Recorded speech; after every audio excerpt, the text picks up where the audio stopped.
kind of nervous to be back in the building again. First, KXAN has learned the name of the student who died in yesterday's chemical emergency in Austin's West Campus.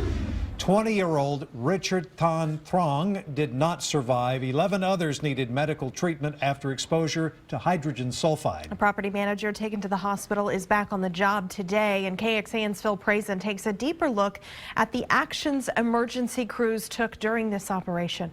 Farah Kamal is one of thousands in today's Austin living in apartments. We literally just thought it was like rotten trash or something like that. And in fact, she lived right next door to an apartment containing hazardous materials. If everyone got evacuated, that's when I started realizing, oh, it might actually be like something serious. It's the kind of call that requires special training for emergency crews. Captain Travis Marr for Austin Fire Special Operations says the initial assessment is key.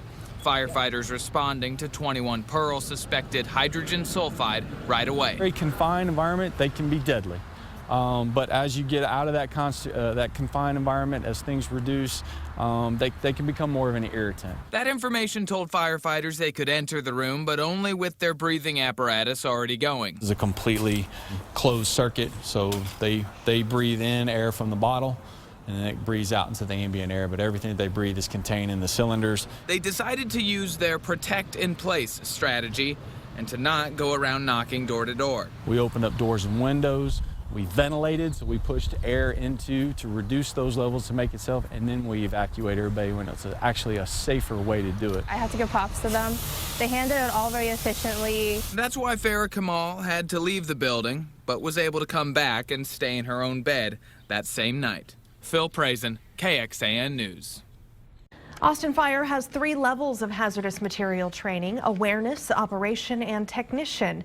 All firefighters have operational training. The 160 members of the Battalion 6 Special Operations Unit are trained as technicians.